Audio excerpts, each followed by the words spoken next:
በተደጋጋሚ የሚጠፋ ነገር ምን ታውቂያለሽ?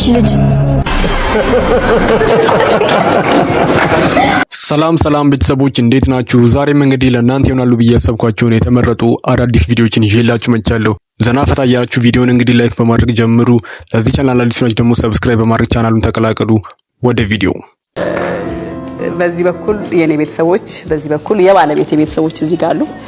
ብዙዎቻችሁ ጓደኞቼም ቤተሰቦቼም የልጆቼ አባት አትቤ ብላችሁኛል። ከዛሬ በኋላ የልጆቼ አባት አልለውም፣ ባለቤቴ ነው የምለው። በህይወታችን ውስጥ በጣም ብዙ ነገር ሞክራችኋል። ሁላችሁም በጸሎት በአካልም በመገኘት በስልክም ብዙዎቻችሁ ከኛ ጎን ለነበራችሁ ጊዜ ላሰባችሁ፣ ለተጨነቃችሁ፣ ለጸለያችሁ ለእናንተ ብቻ ሳይሆን ለአጠቃላይ የኢትዮጵያ ሕዝብ እጅግ በጣም ምስጋና ማቅረብ ፈልጋለሁ። እጅግ በጣም ብዙ ጊዜ ህይወት በእኛ መንገድ አይደለም የምትመራው እላለሁ። እኔ ሀሳብ የማይለውጠው የሞተ ሰው ብቻ ነው። እውነቱን ንገራችሁ፣ ምርጥ እህቴ ናት። አታገባኝም።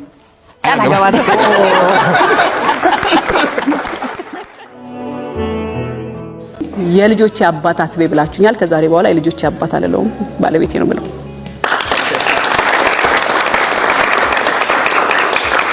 እጅግ በጣም ደስ ብሎናል። ብዙ ነገሮች አልፈናል። ወደ ኋላ እዚች ቀን ለመምጣት ያለፍንባቸው ብዙ ስቴፖች አሉ። ምክንያቱም ብዙ ጊዜ 14 ዓመት መለያየት በጣም ቢግ እና መሄድ ያለብንም መንገድ ሁሉ ሄደን ለሰይጣን እፍረት ለወዳጅ ደግሞ ደስታ ሆነናልና እግዚአብሔር ይመስገን። ስለመጣችሁ አብራችሁ ስላላችሁ እናመሰግናለን። እንግዲህ እዚያ ሁላችሁ ስለመጣችሁ አመሰግናለሁ። እንግዲህ ያው እኛ እንግዲህ ሰውን ሳይሆን ላኪውን የምናመሰግነው መጀመሪያ ላኪ እሱ ነው። ሰው በራሱ ምንም የማድረግ አቅም የለውም። እሱ ወርዶ ነገሮችን አይሰራም፣ ሰዎችን ይልካል። ተላላኪዎችንም እናመሰግናለን። የት ነው አለኝ አንድ ቀን ደውሎ 6 ኪሎ ነው እና አለኝ ሄድኩ። ወረቀት አወጣና ከኪሱ ሰጠኝ እና በቃ በቀጠሮ ቀን እንድትመጣ አለኝ። ከዛ ሄደ። ሳይነበው እንዴ የምድብ ችሎት ምናምን ይላል እንዴ እነዚህ ሰዎች ምንድን ነው? ከዛ አልገባኝም። ሄድን 6 ኪሎ ነበረ። አሁን እዛ እኔ ሁለቱንም ለማቃቸው ምስክር የጠራኝ እኔን ነው። ገነትን ቤተሰብ ነች ለኔ ነች። አሁን 6 ኪሎ ስደርስ ፍርድ ቤት ገነትን አየኋት ፍርድ ቤት ውስጥ። ከዛ ግሬ ተንቀጠቀጠ። ማለት ለማ እንደምመሰክርም ምናምን ግራ ገባኝና እሱ ያየውን ነው የምትመሰክረው አለኝ። ከዛ ሰዎች ነበሩ፣ ስም መጥቀስ አያስፈልግም። አሳዘንኳቸው፣ በጣም አሳዘንኳቸውና አይ በቃ ዘላለም አንተ አትገባም፣ ውስጥ አትገባም፣ እኛ ጉዳዩን እንጨርሰዋለን፣ ቁጭ በላሉኝ። አሁን እነሱ እንደዛ ሲከራከሩ ለካ አሁን ለብዙዎች ህልም መስል እግዚአብሔር አያውቅም። እሱ ከነሱ ጋር አብሮ ፍርድ ቤት አይዞርም። ሲጨቃጨቁ አብሯቸው አልነበረም፣ ሲካሰሱ አብሯቸው አልነበረም። ምንም አያውቅም። ያቺንም የምታንጠባጥብ ቤትም አያውቅም። ምንም የሚያውቀው ነገር የለም። እስከ 13 ዓመት በኋላ ግን እሱ እንደዚህ አይነት ቦታ ላይ ሙሉጌታና ገነት እንደሚጋቡ 20 ሰው እንደሚጠራ ምናምን የሚያውቀው እግዚአብሔር ለብዙዎቻችን ቤቶችም አሁን እኛ እግዚአብሔር ዝም ሲል የማያይ የመሰለን፣ ጸጥ ሲል የማይሰማ የመሰለን፣ ዞር ሲል የሌለ የመሰለን ሰዎች ይሄ ትልቅ ትምህርት ነው ብዬ ነው የማስበው። ገኒ አሁንም ቀሪ ህይወታችሁ የተባረከ ይሁን። እቺ ቀን እንደምትመጣ እኔ ያውቅ ነበር። እዛች ቤት ስንኖር ልጆቹ አሁን አድገዋል። የዛሬ 13 ዓመት ምናምን አካባቢ እነሱ ቤታችን ተበላሽቷል፣ ቆሻሻል ብለው ሲያስቡ እግዚአብሔር ደግሞ ከ13 ዓመት በኋላ እንደዚህ አይነት ውብ ቦታ እየመረጠ ነበር። እነሱ ፍርድ ቤት ምስክር ማንን እናድርግ ሲሉ እግዚአብሔር ደግሞ እዚህ መጡ ሰዎች እየመለመለ ነበር። እውነቱን ለመናገር የተገናኘነው ወጀብን ለማስተዋወቅ ነው። እነሱ ወጀብን ላይ ቀርበው አይ ከዚህ በኋላ አብረን ልንኖር አንችልም ሲሉ እግዚአብሔር ደግሞ እቺን ቀን ቆርጧታል። እነሱ ስለመለያየት ያስባሉ። እግዚአብሔር መለያየትን አያውቅም። መለያየትንም የሚያይበት ሐሳብም የለውም። መለያየትን አያውቅም። መለያየትን የምናውቀው እኛ ነን። መለያየትን የምንሰብከው እኛ ነን። መነጣጠልን የምንሰብከው እኛ ነን። ይሄ የሁለቱ ታሪክ ለብዙዎቻችን ትምህርት የሚሆን ነው። አንድ ቀልድ በእኛ አእምሮ እስካሁን ድረስ ተስፋ አላቸው ብለን አናስብም ነበር። እንደዛ በምናስብበት ሰዓት ላይ እኔም መክሊትም ዳዊትም ባብኝ ሁላችንም ስንነጋገር ትዳራቸው ያልሰራበት ምክንያት በጣም አንድ ላይ ቢሆኑ ዓለምን መቀየር የሚችሉ ሰዎች ናቸው። ሁለቱንም ስለምናውቃቸው እሷ የሌላት ነገር እሷ አለ ሁሉ ነገር፣ እሱ የሌለው ነገር ደግሞ እሷ አለ። በሚገርም ሁኔታ ምናቸውም ይሄ ጉድለታቸውን እንደዚህ የሚሞሉ ሰዎች ናቸው። ሁለቱንም እኛ ዲፕሊ ስለምናውቃቸው ማለት ነው። ምንድነው እነሱ እንዲሰሩ ያላረጋቸው እንለበል። ምክንያቱም እኛ ወደፊት ትዳሩ ስናገባ ሁላችንም እንዴት ነው የተሻለ ማድረግ የምንችለው፣ የኛ ደግሞ እንዴት ነው ስኬታማ እንዲሆን ማድረግ የምንችለው፣ ከነሱ ምንድነው ብለን እናስብ። እኛ ደግሞ እንደዚህ ወደፊት ትዳራችንን ስናስበው ደግሞ ይሄ አርአያ ብለን የምናስበው ሁለቱ ታገልና ተፈራ ናቸው።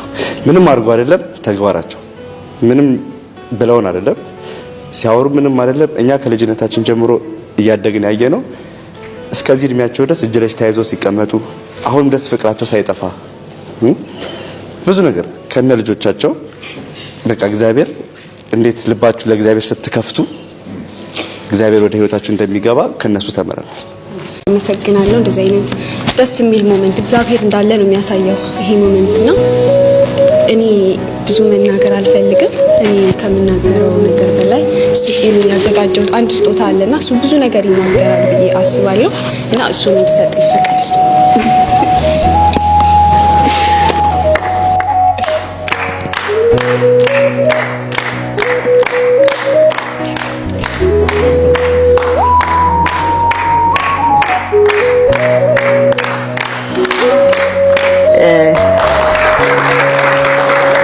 የማማ ጊፍት በጣም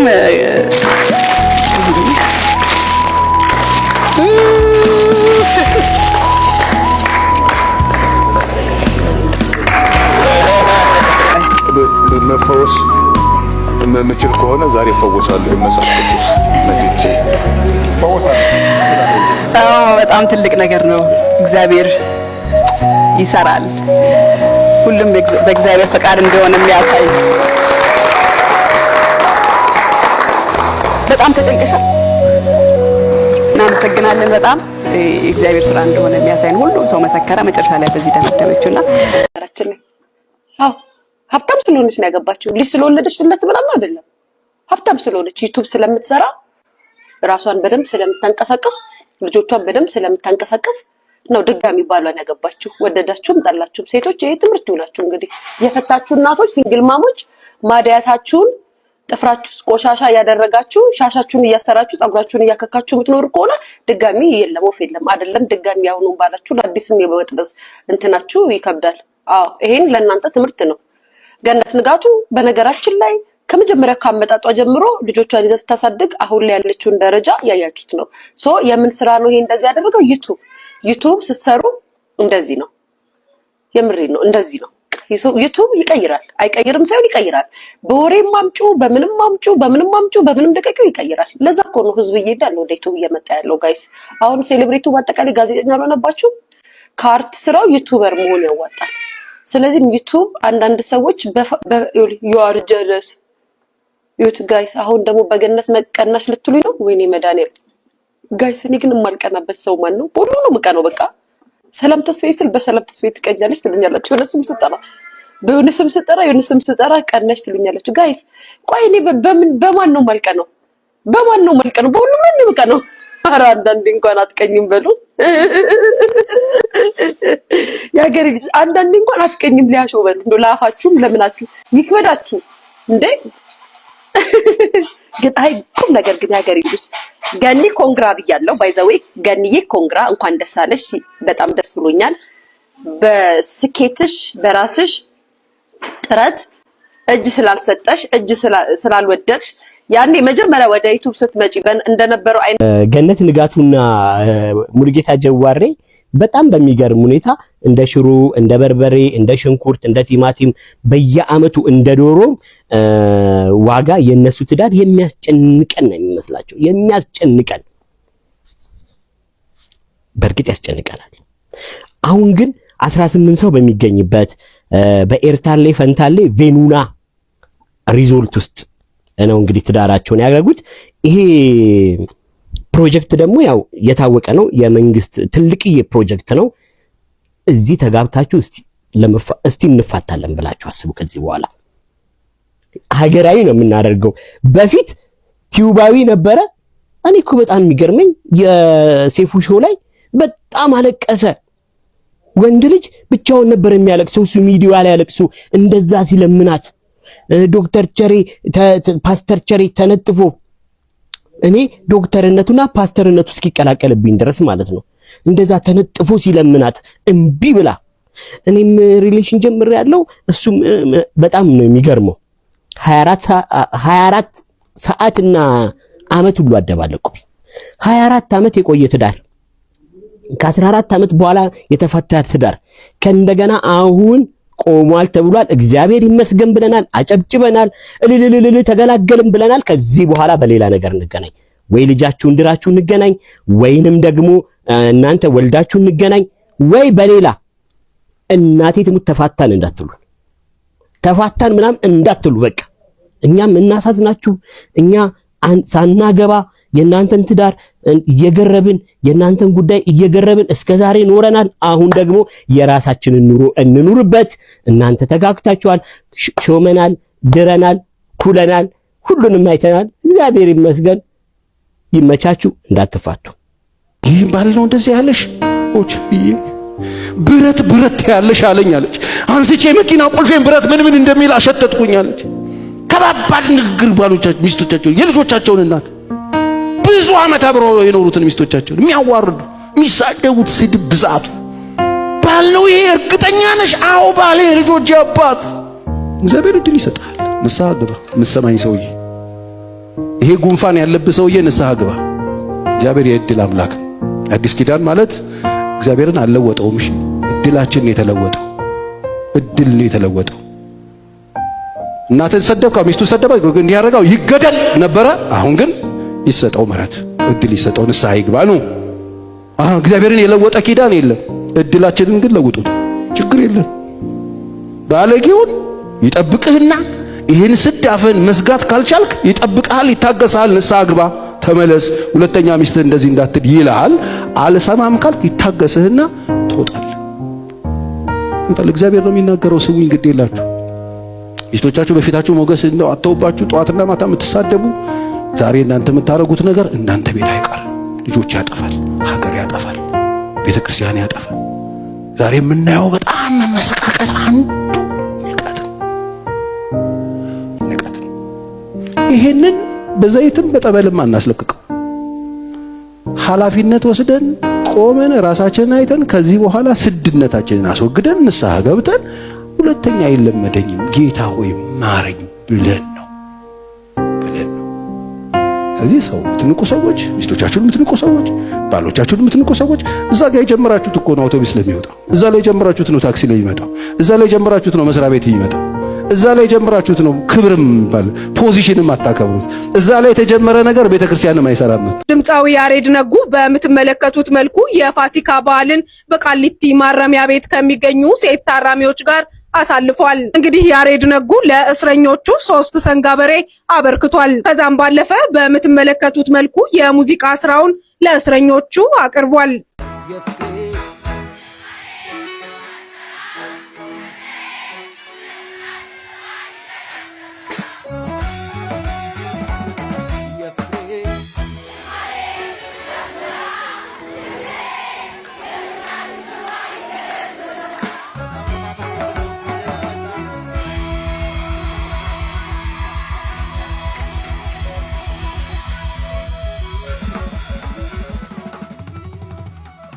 እንግዲህ ቤተሰቦች ለዛሬ ያስኳቸው ቪዲዮዎች እነዚህን ይመስሉ ነበረ። አሪፍ ቆይታ እንደነበረም ተስፋ አድርጋለሁ። ይህንን ቻናል ደግሞ ሰብስክራይብ በማድረግ ቤተሰብ የሚሆኑ በቀጣይ አሪፍ ቪዲዮዎች እስከምንገናኝ ድረስ መልካም ጊዜ